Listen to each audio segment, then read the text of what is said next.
Have you ever noticed how alcohol is woven into almost every part of our lives so seamlessly that we barely question it? How every celebration, every meltdown, every girls' night, every parenting meme, every bad day ends with someone handing you a drink. It's wild when you start to see it, how normalized it is, how expected it is, how deeply it's sold to us as relief, reward, identity, even femininity. And the craziest part, we internalize all of it without even realizing. Today, we're pulling that thread. I want to show you what's really been shaping your drinking story long before you ever poured your first glass. Welcome to the Sober High. 3, 2,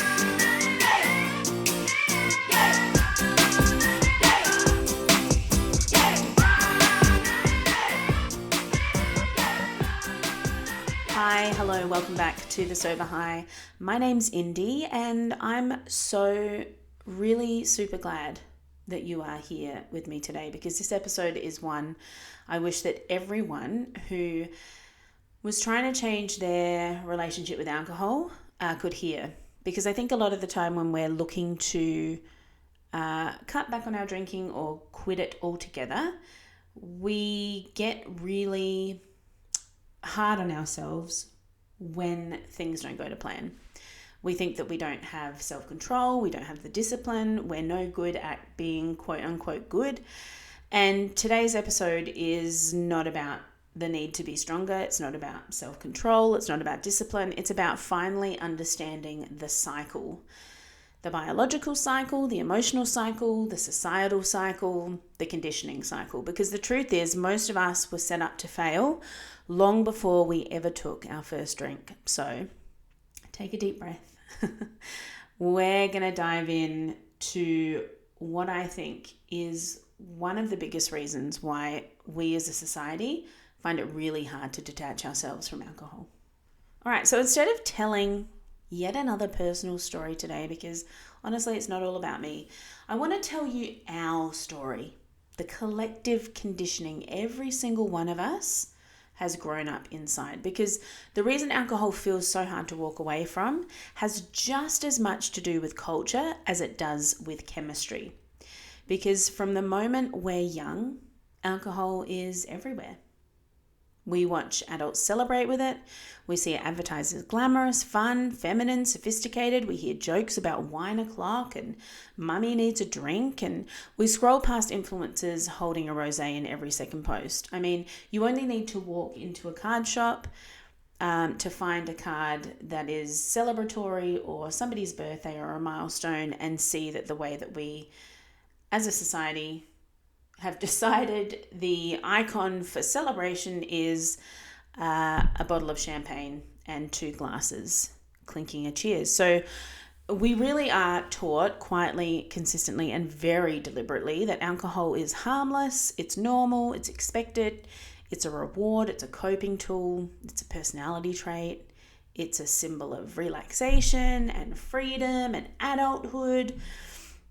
And none of that happened by accident, by the way. The alcohol industry is a $1.7 trillion global machine that spends billions every year making sure we never question the role alcohol plays in our lives. They market alcohol the same way tobacco companies used to market cigarettes, by linking it to identity, by linking it to belonging, by linking it to confidence, and by linking it to stress relief. And it works. My God, does it work? You probably weren't taught what alcohol actually does to the brain, but you were taught that a drink at the end of the day, after a very stressful day, is normal. We were taught that by our family, by Hollywood, in looking at movies where somebody's had a rough day and they come back and, brood over a document at the kitchen table with a glass of red wine in their hand. We were taught that alcohol is me time, that it is how we relax, how we connect, and how we are seen to belong and be normal in society. What you weren't told or taught was that alcohol hijacks your dopamine system. Oh, but don't worry, we were told that alcohol is self-care. And we weren't taught that alcohol affects anxiety and sleep and hormones and the nervous system. But don't worry, because we were taught that drinking makes you fun, social, connected, and included. So when you try to quit, you are not just breaking a habit, you are unwinding decades of conditioning. And you're stepping outside of the script that we have all been handed. And that script was designed to keep us drinking. Understanding this is how I sort of felt was the first step into breaking the cycle. Because once I realized that we had subconsciously, consciously been conditioned into believing that alcohol was safe and normal and part of our everyday lives, it helped me understand that I actually am not weak and I'm not broken and I'm not lacking willpower. I was conditioned, and you can do the same. So I will say it again for the people in the back. You're not weak, you're not broken, you are not lacking willpower, and you were 100% conditioned, and now you're waking up. Okay, now let's talk about the psychology that underpins all of this, because understanding your brain changes everything. And when it comes to drinking, there are two main parts of the brain in play. So first, I want you to meet the prefrontal cortex. This is the logical adult part of your brain. Okay, this is like the parent in your brain system. It's the part of your brain that sets goals and makes decisions and says, we are not drinking tonight. It's smart, it's intentional, it's future focused, but it also is slow and energy intensive, right? You can't stay in that zone forever. The next part is the limbic system, okay? This is the emotional survival brain, okay? This is why we are still on the planet. It's fast, it's instinctive, it's wired to protect you. You know, last week we were talking about the fact that drinking puts us in a state of faux regulation, right? So you're feeling dysregulated, you're feeling stressed, you're tired, you're emotional, and your limbic system comes into play and goes, oh, I've got a fix for that. And it pulls in a very fast, instinctive solve, and in a lot of ways that can be alcohol. So your limbic system, it doesn't care about goals. It cares about safety, comfort, relief, familiarity. If the limbic system believes alcohol equals safety, calm, connection, stress relief, or social acceptance, it will override the prefrontal cortex every single time. Every single time. Not because you're weak, because the survival brain always wins. This is why you can say, I'm going to be good this week at 9 a.m. and pour a drink at 7 p.m. and think to yourself, well, I just don't have the willpower. It's honestly not a character flaw. It's neurobiology. When you think about it that way, you've got two things at play in your brain. You've got your prefrontal cortex that is telling you, setting these goals, wanting the best, and then you've got your limbic system that's like, we just need to survive. We need what we need right now to feel safe, connected, calm, and loved, right? No wonder. It's not you, it's neurobiology. The other thing that is at play here is your willpower, okay? And willpower is a battery and it drains, right? Let's just say that you wake up in the morning, you start with willpower of 100%. That's why a lot of people say that working out in the morning or going and doing something fitness related in the morning is great, because your endorphins are going first thing in the morning, and that's excellent to set you up for the day. But it's also about willpower. Your willpower is at 100%. Yes, ma'am, I am going to the gym at 5 o'clock in the morning and I will be there for an hour, and boom, my day is starting. Very difficult to have that same stamina and excitement in the evening. And that is because your willpower is a battery and it drains over time. So if you think about it, throughout the day, you're doing school drop-offs, so you work stress, decision-making, fatigue, emotional load, family management, social interactions, your hormones are fluctuating. By the time the evening arrives, your willpower battery is on 2%. And guess when the cravings show up? The evening. Alone time, stressful moments, transition time, boredom. This is why evenings, when you're looking to cut back your drinking or quit it altogether, feel like the danger zone.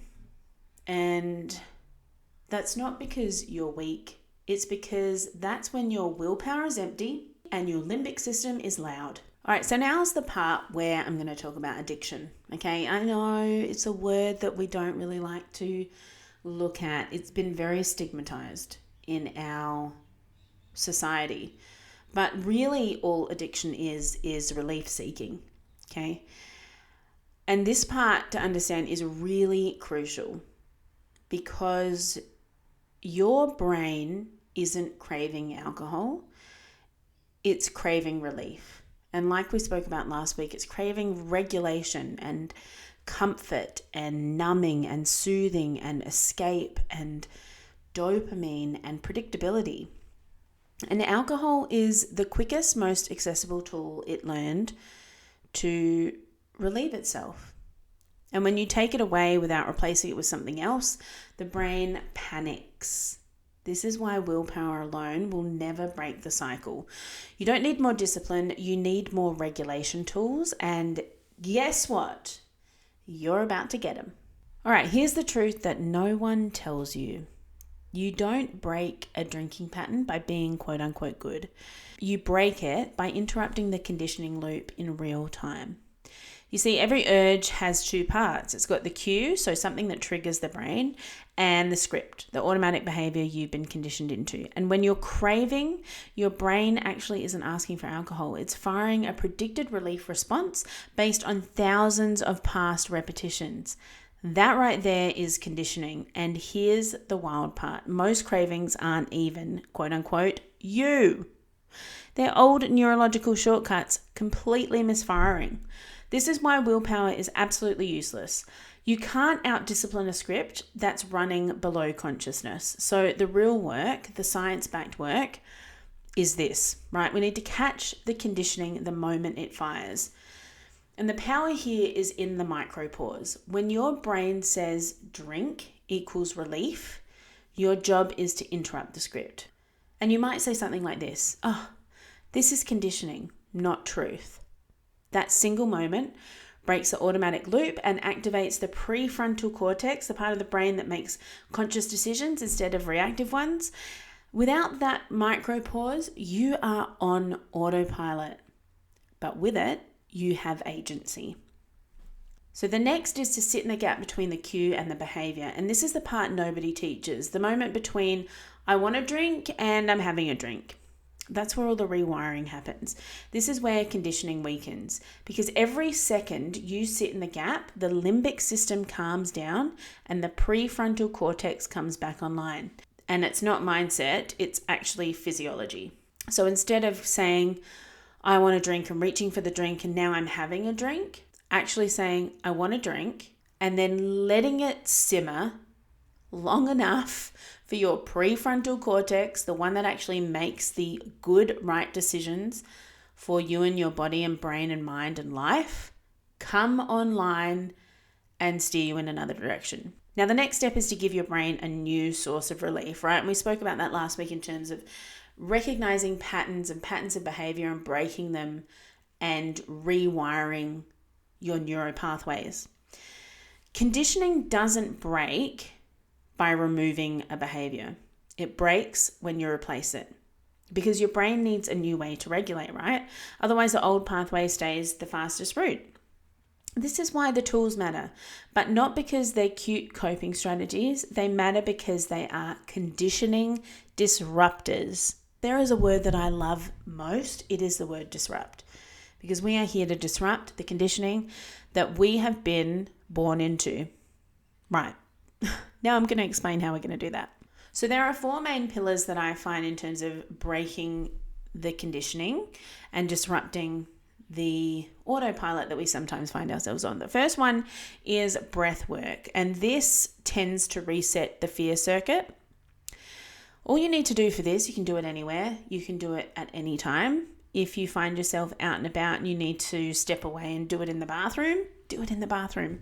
But All it needs is a long exhale because that activates the parasympathetic nervous system and it drops adrenaline, right? So it teaches your brain and it says, we are calm, we are not in danger, and we are not trying to quickly find a decision that is going to get us out of danger or soothe ourselves to a place where we are back to regulation, okay? So what you're teaching your brain is relief lives here now. Relief lives in this breath work, in these deep breaths, in the fact that I am mindful, I am present, I am here. Relief is here, it's not in the drink. All right, the second pillar is connection. And this replaces that reward pathway.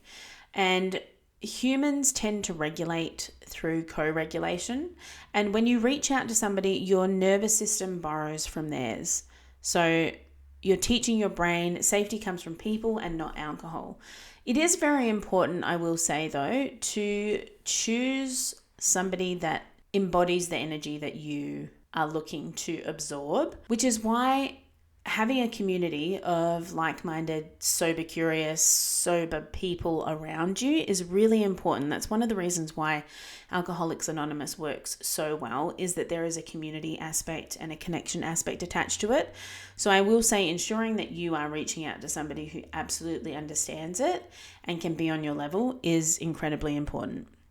The third pillar is movement. The reason why movement is really important and why doing something like going for a walk when you're feeling an urge or a craving is that it discharges the limbic energy, right? That limbic system that is going to be there and make really rash decisions and crazy chaotic choices because it thinks that that is the right path based on previous decision making. Movement is an incredible way to discharge all of that energy, because cravings really are stress signals trapped inside the body. And movement releases cortisol and changes the emotional state. And really you're training your brain that relief can be created and not consumed. And the fourth pillar that I really love is journaling, because it interrupts that automatic script. And you might think that journaling feels like a really juvenile thing to do, but actually writing forces the prefrontal cortex to come back online. And what you're teaching your brain there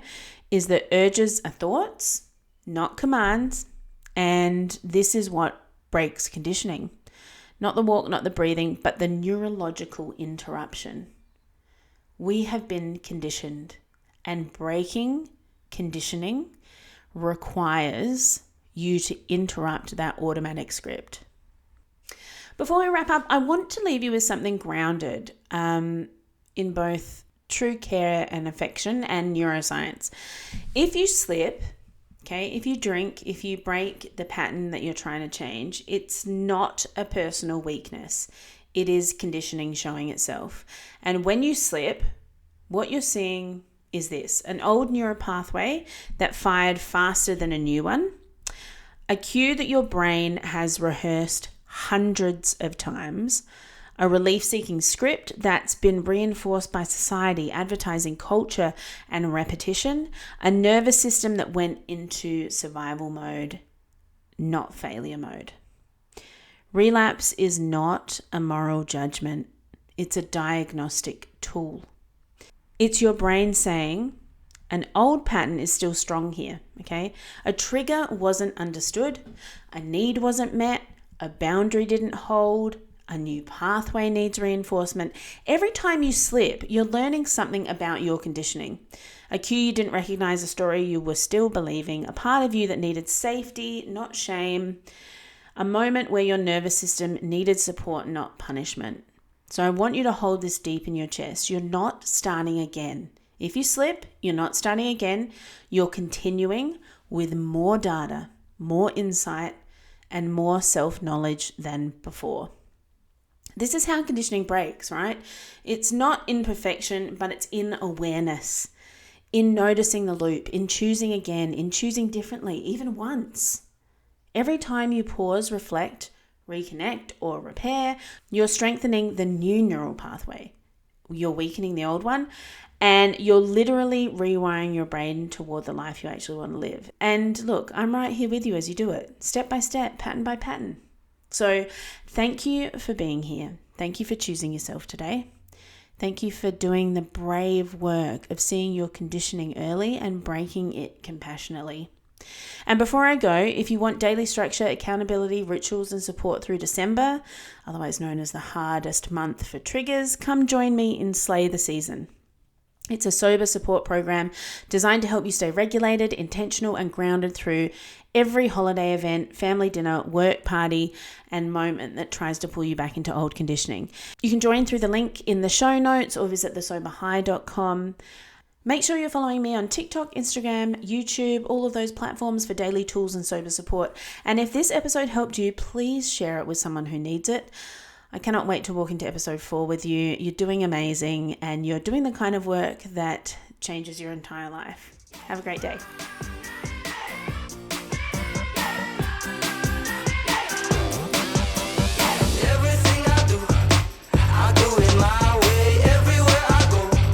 Okay, here's the part where I've got to say the legal stuff. Everything you hear on The Sober High is for education, conversation, and a little inspiration. It's not medical or mental health advice, and it's definitely not a replacement for professional help.